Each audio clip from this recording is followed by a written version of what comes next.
Coco Gauff exposes the truth, racism in tennis, a bold call for pride and equality.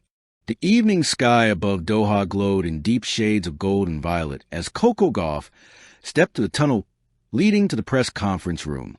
Her body still hummed with adrenaline from her 3-set win, sweat drying on her temples, muscles aching from the brutal match. But tonight, it wasn't a match that weighed on her. Tonight, Coco carried something heavier than tennis. A truth she had been holding for years. A truth the sport had ignored for too long. The press room was already buzzing. Cameras flashed like lightning. Microphones pointed like arrows. Reporters whispering theories and predictions. But the moment Coco sat down, the room shifted. There was a tension in her posture. Shoulders drawn back, eyes fierce, lips pressed tight. That made every journalist straighten in their seat.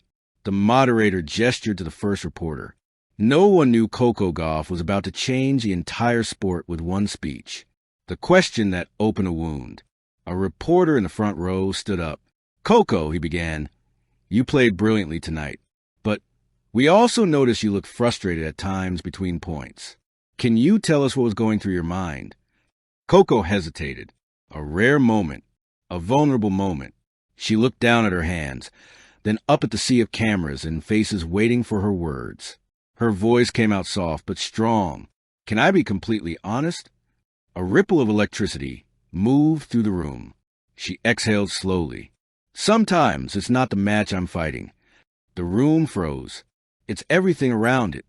Another reporter leaned forward. "What do you mean by that?" Coco's jaw tightened. Her hands folded. And she finally let the truth out. Tennis has a racism problem. Her voice didn't tremble.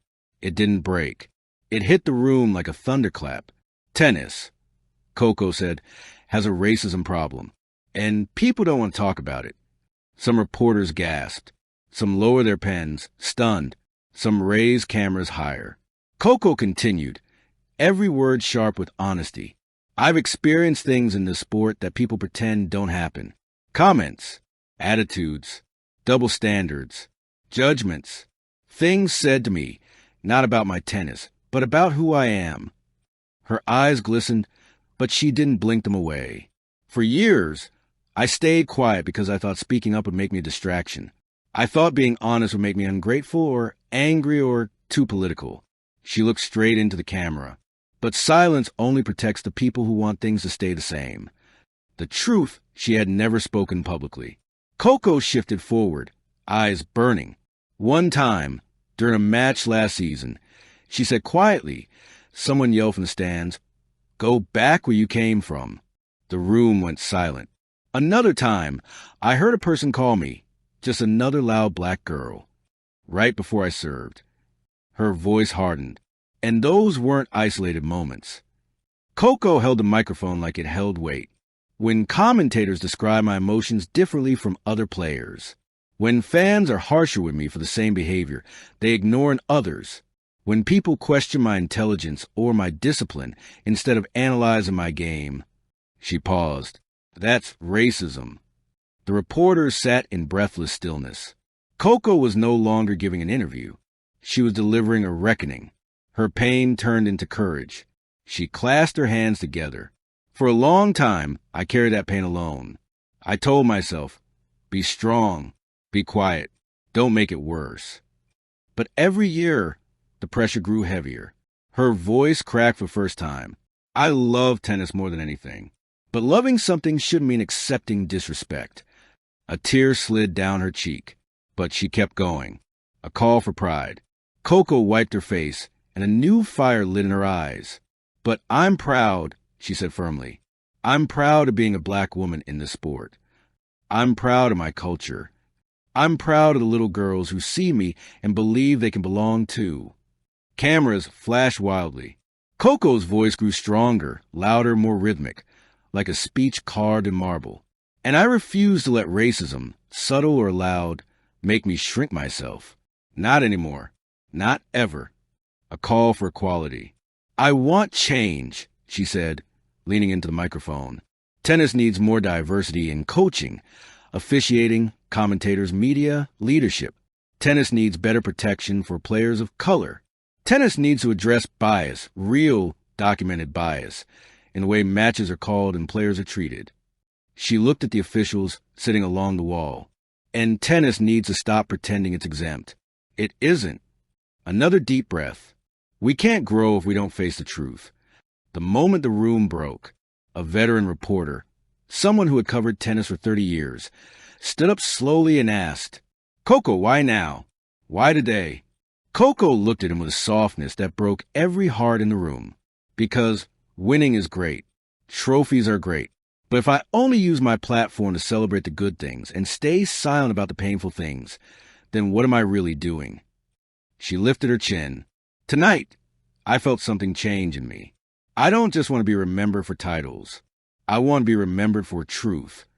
A few reporters wiped tears. Some applauded softly. Others just stared, wide-eyed, realizing they were witnessing history. Her final words at the podium. Coco stood up and spoke with calm finality. This is not anger. This is not negativity. This is a call for equality, a call for respect, a call for pride. She placed her hand on her heart. This conversation is uncomfortable, but progress always starts with discomfort. Then she stepped back from the microphone, her shoulders lighter, her breath freer, her eyes shining with dignity. The room erupted in applause, rare for a press conference, almost unheard of. Coco bowed her head in gratitude. The world's reaction. Within minutes, social media exploded. Clips of her speech spread to every corner of the internet. Hashtag Stand With Coco trended worldwide. Athletes, actors, and activists reposted her words. Serena Williams tweeted, "Proud of you, Coco. Keep speaking. Keep rising." Naomi Osaka shared, "This is courage. This is leadership." Billie Jean King wrote, "History remembers those who speak truth." Even players who rarely commented on social issues posted messages of support. Outside the arena, as she walked toward her car, a young black girl, maybe 10 years old, stood with her parents near the exit. Her small voice trembled but reached Coco clearly. "Thank you for saying what you said." Coco knelt, placing both hands on the girl's shoulders. "You matter," she whispered. "Your voice matters. Your presence matters. And you should never let anyone make you feel small." The girl nodded, eyes shining. Coco hugged her gently before standing again. A new chapter for the sport. As Coco drove away from the arena, the city lights reflected in her window like sparks. Sparks of change, hope, and pride. She whispered to herself, "I'm not afraid anymore." Because tonight, she didn't just speak. She didn't just expose the truth. She didn't just challenge the sport. She redefined what it means to be a champion. Not just a champion with a racket, but a champion with a voice. A voice strong enough to shake an entire sport awake. A voice bold enough to demand equality. A voice proud enough to inspire generations. Coco Gauff didn't wait for change. She became it. Thank you for watching.